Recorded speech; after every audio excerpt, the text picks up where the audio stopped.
नमस्कार बच्चों, स्वागत है आपका अपने YouTube चैनल हिंदी शिक्षा संसार में।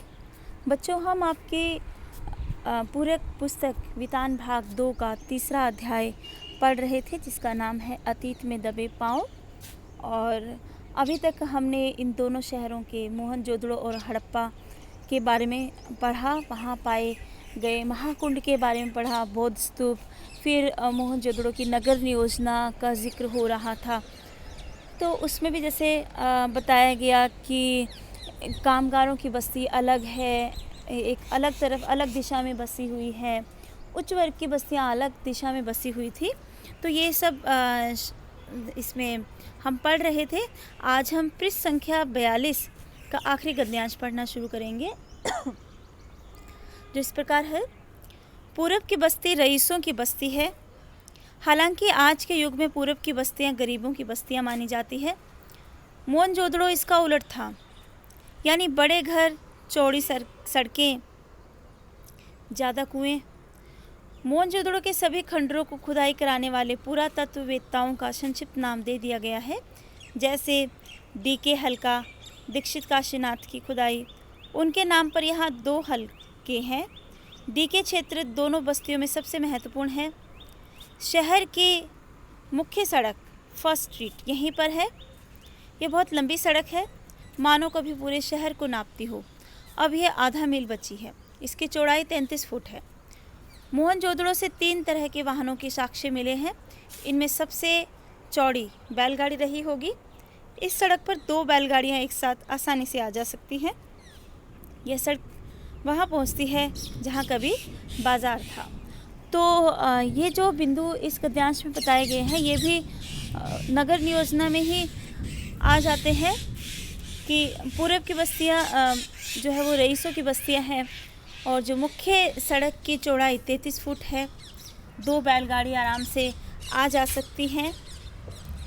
इस सड़क के दोनों ओर घर हैं, लेकिन सड़क की ओर सारे घरों की सिर्फ पीठ दिखाई देती है, यानी कोई घर सड़क पर नहीं खुलता। उनके दरवाजे अंदर गलियों में हैं। दिलचस्प संयोग है कि चंडीगढ़ में ठीक यही शैली 50 साल पहले कार्बूजिया ने इस्तेमाल की। वहाँ भी कोई घर मुख्य सड़क पर नहीं खुलता। आपको किसी के घर जाने के लिए मुख्य सड़क से पहले सेक्टर के भीतर दाखिल होना पड़ता है, फिर घर की गली में, फिर घर में। क्या कार्बूजिया ने यह सीख मोहनजोदड़ो से ली? कहते हैं कविता में से कविता निकलती है। कलाओं की तरह वास्तुकला में भी कोई प्रेरणा चेतन अवचेतन ऐसे ही सफ़र करती होगी। तो यहाँ बताया मुख्य सड़क 33 फुट की है, उसके दोनों तरफ घर हैं, लेकिन हर घर की पीठ लगती है। किसी का भी दरवाज़ा मुख्य सड़क पर नहीं खुलता। ये विशेषता है वहाँ की। ढकी हुई नालियाँ मुख्य सड़क के दोनों तरफ समानांतर दिखाई देती हैं। बस्ती के भीतर भी इनका यही रूप है। हर घर में एक स्नान घर है। घरों के भीतर से पानी या मैल की नालियाँ बाहर हौदी तक आती हैं और फिर नालियों के जाल से जुड़ जाती हैं। कहीं कहीं वे खुली है, पर ज़्यादातर बंद है। स्वास्थ्य के प्रति मोहनजोदड़ो के बाशिंदों के सरोकार का यह बेहतर उदाहरण है। बस्ती के भीतर छोटी सड़कें हैं और उनमें छोटी गलियाँ भी। छोटी सड़कें 9 से 12 फुट तक चौड़ी हैं।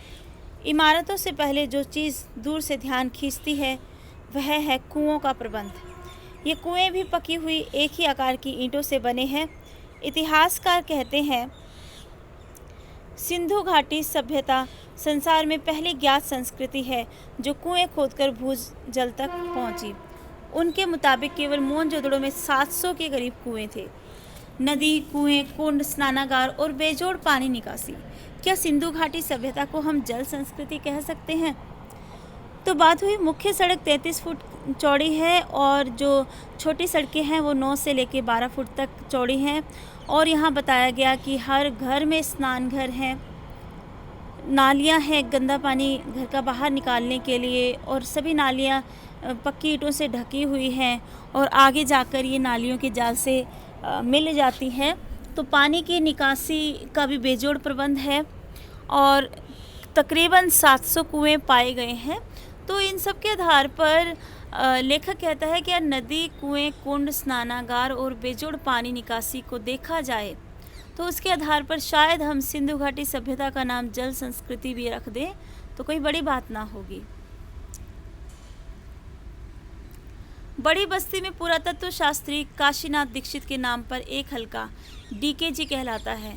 इसके घरों की दीवारें ऊंची और मोटी है। मोटी दीवार का अर्थ यह लगाया जाता है कि उस पर दूसरी मंजिल भी रही होगी। कुछ दीवारों में छेद है जो संकेत देते हैं कि दूसरी मंजिल उठाने के लिए शायद यह शहतीरों की जगह हो। सभी घर ईंट के हैं, एक ही आकार की ईंटें, 1:2:4 के अनुपात की, सभी भट्टी में पकी हुई। हड़प्पा से हटकर जहां पक्की और कच्ची ईंटों का मिला जुला निर्माण उजागर हुआ है। मोहनजोदड़ो में पत्थर का प्रयोग मामूली हुआ। कहीं कहीं नालियां ही अनगढ़ पत्थरों से ढकी दिखाई देती हैं। तो ये सब पॉइंट्स इसमें जो दिए गए हैं वो हम मोहनजोदड़ो की नगर योजना में लिख सकते हैं कि सभी घर एक ही आकार के बने हुए हैं। ईंटें मिली हैं वो भी एक ही आकार की हैं। इन घरों में दिलचस्प बात यह है कि सामने की दीवार में केवल प्रवेश द्वार बना है, कोई खिड़की नहीं है। खिड़कियां शायद ऊपर की दीवार में रहती हो, यानी दूसरी मंजिल पर। बड़े घरों के भीतर आंगन के चारों तरफ बने कमरों में खिड़कियां ज़रूर हैं। बड़े आंगन वाले घरों के बारे में समझा जाता है कि वहाँ कुछ उद्यम होता होगा, कुम्हारी का काम या कोई धातु कर्म। हालांकि सभी घर खंडर है और दिखाई देने वाली चीज़ों से हम सिर्फ अंदाज़ा लगा सकते हैं। तो खिड़कियाँ नहीं है, ऊपर जो दूसरी मंजिल है वहाँ हो सकती है, लेकिन जहाँ पर एक ही नीचे की जो ग्राउंड फ्लोर जिसको बोलते हैं वहाँ पर खिड़कियाँ नहीं हैं। हाँ, बड़े घरों के भीतर आंगन के चारों तरफ बने कमरों में ज़रूर खिड़कियाँ होंगी। घर छोटे भी हैं और बड़े भी, लेकिन सब घर एक कतार में है। ज़्यादातर घरों का आकार तकरीबन 30x30 फुट का होगा। कुछ इससे दुगने और तिगने आकार के भी हैं। इनकी वास्तुशैली कमोबेश एक सी प्रतीत होती है, व्यवस्थित और नियोजित। शहर में शायद इसका भी कोई कायदा नगरवासियों पर लागू हो। एक घर को मुखिया का घर कहा जाता है। इसमें 2 आंगन और करीब 20 कमरे हैं। तो DKBC हल्का आगे पूरब में है। दाढ़ी वाले याजक नरेश की मूर्ति इसी तरफ के एक घर से मिली थी। DKG की मुख्य सड़क पर दक्षिण की ओर बढ़ें तो 1.5 फरलांग की दूरी पर HR हल्का है। सड़क उसे 2 भागों में बांट देती है। ये हल्का हैरेल्ड हारग्रीव्स के नाम पर है, जिन्होंने 1924-25 में राखाल दास बनर्जी के बाद खुदाई करवाई थी। यहीं पर एक बड़े घर में कुछ कंकाल मिले थे, जिन्हें लेकर कई तरह की कहानियां बनती रही। प्रसिद्ध नर्तकी शिल्प भी यहीं एक छोटे घर की खुदाई में निकला था। इसके बारे में पुरातत्वविद मार्टिमर व्हीलर ने कहा कि संसार में इसके जोड़ की दूसरी चीज़ शायद ही होगी। यह मूर्ति अब दिल्ली के राष्ट्रीय संग्रहालय में है। किसकी मूर्ति है? नर्तकी की है एक। तो और नगर योजना के बारे में बताया गया कि सभी घर एक कतार में बने हुए हैं। घर छोटे भी थे, बड़े भी थे, लेकिन सभी घर पक्की ईंटों से बने हुए थे और बहुत ही तरतीब के साथ बने हुए थे। ऐसा लगता है कि जैसे नगरवासियों के ऊपर ये नियम लागू रहा हो कि किस तरीके से जो है कितनी जगह छोड़ के कितना बड़ा घर बनाना है, कैसे बनाना है, क्योंकि बहुत योजना के साथ, बहुत प्लानिंग के साथ यहाँ की नगर योजना थी। यहाँ का नगर जो है बसा हुआ था। यहीं पर एक बड़ा घर है जिसे उपासना केंद्र समझा जाता है। इसमें आमने सामने की 2 चौड़ी सीढ़ियाँ ऊपर की मंजिल की तरफ जाती हैं। पश्चिम में गढ़ी के ठीक पीछे माधव स्वरूप वत्स के नाम पर VS हिस्सा है। यहाँ वह रंगरेज का कारखाना भी लोग चाव से देखते हैं, जहाँ ज़मीन में ईंटों के गोल गड्ढे उभरे हुए हैं। अनुमान है कि इनमें रंगाई के बड़े बर्तन रखे जाते थे। 2 कतारों में 16 छोटे एक मंजिला मकान है। एक कतार मुख्य सड़क पर है, दूसरी पीछे की छोटी सड़क की तरफ। सब में 2-2 कमरे हैं। स्नान घर यहाँ भी सब घरों में है। बाहर बस्ती में कुएं सामूहिक प्रयोग के लिए है। ये कर्मचारियों या कामगारों के घर रहे होंगे। तो रंगरेज का काम भी यहाँ पर होता था। मोहनजोदड़ो में कुओं को छोड़कर लगता है जैसे सब कुछ चौकोर या आयताकार हो। नगर की योजना, बस्तियां, घर, कुंड, बड़ी इमारतें, ठप्पेदार मोहरे, चौपड़ का खेल, गोटियां, तोलने के बाट आदि सब कुछ जो है या तो चौकोर है या आयताकार है। छोटे घरों में छोटे कमरे समझ में आते हैं, पर बड़े घरों में छोटे कमरे देखकर अचरज होता है। इसका एक अर्थ तो यह लगाया गया है कि शहर की आबादी काफ़ी रही होगी। दूसरी तरफ यह विचार सामने आया है कि बड़े घरों में निचली मंजिल में नौकर चाकर रहते होंगे। ऐसा अमेरिकी नृतत्व शास्त्री ग्रेगरी पोसेल का मानना है। बड़े घरों के आंगन में चौड़ी सीढ़ियां हैं। कुछ घरों में ऊपर की मंजिल के निशान हैं, पर सीढ़ियां नहीं हैं। शायद यहाँ लकड़ी की सीढ़ियां रही हो, जो कालांतर में नष्ट हो गई हैं। संभव है ऊपर की मंजिल में ज़्यादा खिड़कियां, झरोके और साज सज्जा रही हो। लकड़ी का इस्तेमाल भी बहुत संभव है पूरे घर में होता हो। कुछ घरों में बाहर की तरफ सीढ़ियों के संकेत हैं। यहाँ शायद ऊपर और नीचे अलग अलग परिवार रहते होंगे। छोटे घरों की बस्ती में छोटी संकरी सीढ़ियाँ हैं, उनके पायदान भी ऊंचे हैं। ऐसा जगह की तंगी की वजह से होता होगा। तो बच्चों ये आप समझ सकते हो, इसमें समझाने वाला कुछ ज़्यादा है नहीं। गौर किया है कि मोहनजोदड़ो के किसी घर में खिड़कियों या दरवाज़ों पर छज्जों के चिन्ह नहीं हैं। गर्म इलाकों के घरों में छाया के लिए आम प्रावधान होता है। क्या उस वक्त यहाँ इतनी कड़ी धूप नहीं पड़ती होगी? मुझे मोहनजोदड़ो की जानी मानी मोहरों के पशु याद आए। शेर, हाथी या गैंडा इस मरुभूमि में हो नहीं सकते। क्या उस वक्त यहाँ जंगल भी थे? यह तथ्य स्थापित हो चुका है कि यहाँ अच्छी खेती होती थी। पुरातत्वी शिरीन रत्नाकर का मानना है कि सिंधुवासी कुओं से सिंचाई कर लेते थे। दूसरे मोहनजोदड़ो की किसी खुदाई में नहर होने के प्रमाण नहीं मिले, यानी बारिश उस काल में काफ़ी होती होगी। क्या बारिश घटने और कुओं के अत्यधिक इस्तेमाल से भूतल जल भी पहुँच से दूर चला गया? क्या पानी के अभाव में यह इलाका उजड़ा और उसके साथ सिंधु घाटी की समृद्ध सभ्यता भी? तो इसके साक्ष्य अभी मिले नहीं हैं, लेकिन ये अंदाज़ा लगाया जा सकता है शायद यही एक कारण रहा हो कि पानी के अभाव में ये इलाका उजड़ा हो। मोहनजोदड़ो में उस रोज़ हवा बहुत तेज़ बह रही थी। किसी बस्ती के टूटे फूटे घर में दरवाजे या खिड़की के सामने से हम गुजरते तो साएं साएं की ध्वनि में हवा की लय साफ पकड़ में आती थी। वैसे ही जैसे सड़क पर किसी वाहन से गुजरते हुए किनारे की पटरी के अंतरालों में रह रहकर हवा के लयबद्ध थपेड़े सुनाई पड़ते हैं। सूने घरों में हवा की लय और ज़्यादा गूंजती है, इतनी कि कोनों का अंधियारा भी सुनाई दे। यहाँ एक घर से दूसरे घर में जाने के लिए आपको किसी घर से वापस बाहर नहीं आना पड़ता। आखिर सब खंडर है, सब कुछ खुला है। अब कोई घर जुदा नहीं है। एक घर दूसरे में खुलता है, दूसरा तीसरे में, जैसे पूरी बस्ती एक बड़ा घर हो। लेकिन घर एक नक्शा ही नहीं होता। हर घर का एक संस्कारमय आकार होता है, भले ही वह 5000 साल पुराना घर क्यों न हो। हमें कमोबेश हर कोई पाँव आहिस्ता उठाते हुए एक घर से दूसरे घर में बेहद धीमी गति से दाखिल होता था, मानो मन में अतीत को निहारने की जिज्ञासा ही ना हो। किसी अजनबी घर में अनधिकार चहलकदमी का अपराध बोध भी हो, जैसे किसी पराए घर में पिछवाड़े से चोरी छुपे घुस आए। सब जानते हैं यहाँ अब कोई बसने नहीं आएगा। लेकिन यह मोहनजोदड़ो के पुरातात्विक अभियान की ही खूबी थी कि मिट्टी में इंच दर इंच कंघी कर इस कदर शहर, उसकी गलियों और घरों को ढूंढा और सहेजा गया है कि यह एहसास हर वक्त आपके साथ रहता है, कल कोई यहाँ बसता था। ज़रूर यह आपकी सभ्यता परंपरा है, मगर घर आपका नहीं है।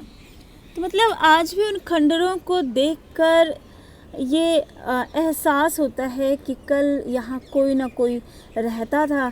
इसलिए जब हम टूटे फूटे खंडर घरों में भी पैर रखते हैं तो ऐसा लगता है जैसे किसी अजनबी के घर में चोरी छुपी घुस रहे हों। अनचाहे मुझे मोहनजोदड़ो की गलियों या घरों में राजस्थान का ख्याल ना आए, ऐसा नहीं हो सकता।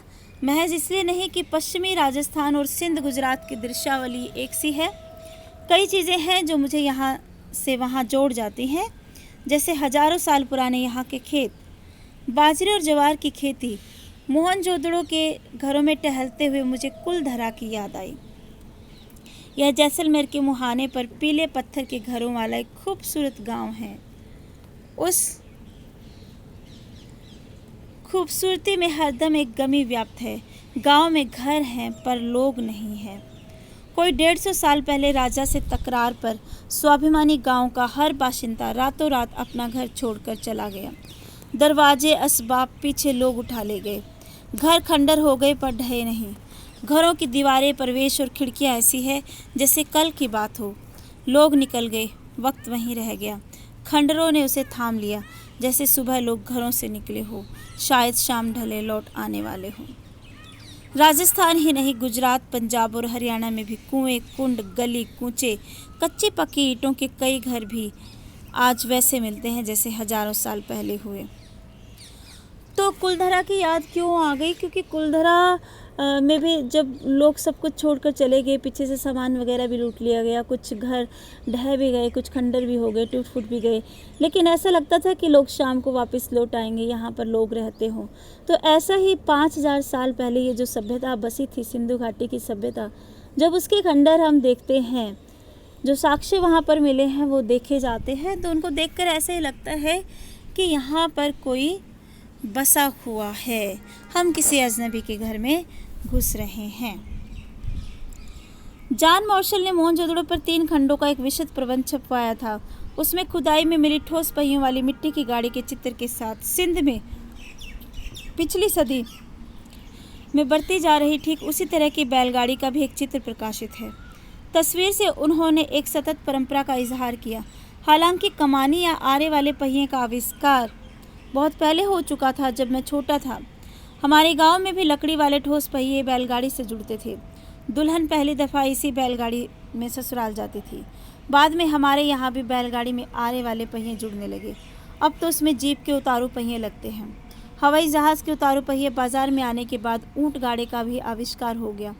रेगिस्तान के जहाज़ से हवा के जहाज़ का यह ऐतिहासिक गठजोड़ है। हालांकि कहना मुश्किल है कि दुल्हन की सवारी के रूप में बैलगाड़ी या ऊँट गाड़ी का अब वहाँ का भी इस्तेमाल होता होगा।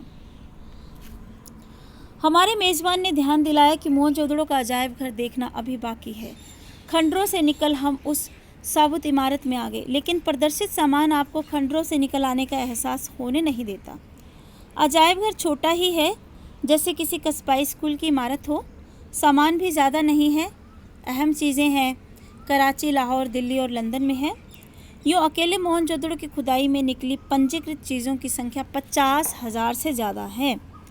मगर जो मुट्ठी भर चीज़ें यहाँ प्रदर्शित हैं, पहुँची हुई सिंधु सभ्यता की झलक दिखाने को काफ़ी हैं। काला पड़ गया गेहूँ। तो अजायब घर की बात भी आती है कि सिंधु घाटी में जो अजायब घर मिला है साक्ष्य में, उसके बारे में लिखिए। तो इसमें क्या क्या है? काला पड़ गया गेहूँ, तांबे और कांसे के बर्तन, मुहरे, वाद्य, चाक पर बने विशाल मृदु भान, उन पर काले भूरे चित्र, चौपड़ की गोटियाँ, दिए, माप तोल, पत्थर, तांबे का आईना, मिट्टी की बैलगाड़ी और दूसरे खिलौने, 2 पाटन वाली चक्की, कंघी, मिट्टी के कंगन, रंग बिरंगे पत्थरों के मनके वाले हार और पत्थर के औजार। अजायब घर में तैनात अली नवाज़ बताता है, कुछ सोने के गहने भी यहाँ हुआ करते थे जो चोरी हो गए हैं। तो ये चीज़ें मिली हैं वहाँ के अजायब घर में जो सिंधु घाटी से जुड़ी हुई थी। एक ख़ास बात यहाँ कोई भी महसूस करेगा, अजायब घर में प्रदर्शित चीज़ों में औजार तो हैं पर हथियार कोई नहीं है। मोहनजोदड़ो क्या, हड़प्पा से लेकर हरियाणा तक समूची सिंधु सभ्यता में हथियार उस तरह कहीं नहीं मिले जैसे किसी राजतंत्र में होते हैं। इस बात को लेकर विद्वान सिंधु सभ्यता में शासन या सामाजिक प्रबंध के तौर तरीकों को समझने की कोशिश कर रहे हैं। वहाँ अनुशासन जरूर था पर ताकत के बल पर नहीं।